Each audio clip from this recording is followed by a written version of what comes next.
LeBron James, Jared Vanderbilt at Dwight Howard, yan ang ating pag-uusapan. Final seconds. Bryant for the win. Bang! Favorite basketball arena naman ni LeBron sa buong mundo ay ni-reveal naman nito. At ito nga daw ang Madison Square Garden sa New York. Ito nga daw ang paborito ni LeBron na paglaruan at special nga rin daw ito sa kanya. Na dito nga ay 21 wins at 8 losses ang kanyang record dito. Lalo at kalimitan talaga sa mga naging laro dito ni LeBron ay dominated niya. The last season nga noong January 31 na kung saan nagkaharap ang New York Knicks at Lakers. Ay umabot pa ito sa overtime na Lakers nga ang nanalo dito sa score na 129-123. At gumawa naman dito si LeBron ng isang triple-double na merong 28 wins, 10 rebounds, 11 assists na may 1 steal. Na sa susunod na season ay maghaharap naman ang Lakers at New York Knicks sa Madison Square Garden sa February 3, 2024. Pero kayo mga idol, ano ang masasabi nyo dito? Sa ibang balita naman mga idol, Jared Vanderbilt nag-agreed naman sa contract extension sa Lakers, na nagkakahalaga ng $48 million sa loob ng 4 na taon. Fully guaranteed nga ito mga idol at may player option naman sa pang-4 na taon. Tinecure na nga ng Lakers ang future ni Vanderbilt sa kanilang kupunan. Lalo at 24 years old pa lang naman ito.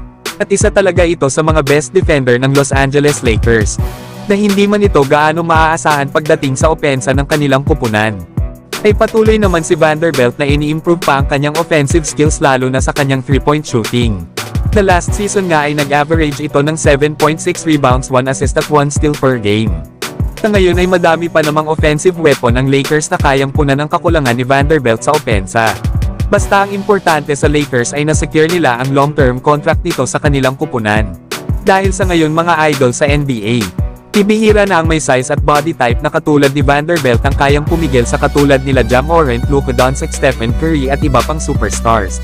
Kaya isipin nyo na lang kung mai-improve pa ni Vanderbilt ang kanyang shooting di lalo nang nahirapan ang mga kalaban ng Lakers sa kanila. At para naman sa huling pag-uusapan mga idol, ito na ang matagal na inaabangan ng mga Warriors fans. Dahil itong big man na si Dwight Howard ay nakaset na makipagkita next week sa Golden State Warriors. Nahuli pa nga itong naglaro sa Lakers ay noong 2021-2022 season. At simula noon ay wala ng NBA team ang kumuha pa dito kay Howard. Hanggang sa pumunta na lang ito sa Taiwan at doon maglaro last year. Kaya ang former 3 times Defensive Player of the Year na si Dwight Howard ay may pag-asa pang makabalik sa NBA. Lalo at itong Golden State Warriors ay kailangan talaga ng extra pang big man na makakatulong nila Kevon Looney, Draymond Green at Dario Saric. Lalo at mga undersized talaga ang mga ito kumpara naman sa ibang mga big man sa NBA sa ngayon. Isa na nga rin ito sa naging dahilan kung bakit natalo sila ng Los Angeles Lakers sa nakaraang playoffs. Na nahirapan nga ang Golden State Warriors na pigilan itong si Anthony Davis na talagang denominate ang kanilang naging series sa second round ng playoffs. Sa ngayon ay 37 years old na si Howard at nasa magandang kondisyon din ang kanyang pangangatawan. Ang maganda pa dito ay meron na rin itong championship experience sa Los Angeles Lakers noong 2020. Kaya magandang addition talaga ito para sa Warriors. Na magkakaroon nga sila ng defensive presence at magiging madali din kay Howard ang makascore. Alam naman natin na mahusay na passer itong sila Draymond Green, Klay Thompson, Stephen Curry at Chris Paul. Na magsasawa nga ito panigurado sa mga lob pass at pick and roll pag napunta ito talaga sa Warriors. Pero kayo mga Warriors fans, gusto nyo ba na kunin nila Steve Kerr ang serbisyo ng 8-time All-Star na si Dwight Howard? Mag-comment lang. So hanggang dito na lang tayo mga idol. At huwag nyo naman kalimutan mag-subscribe bilang pagsuporta.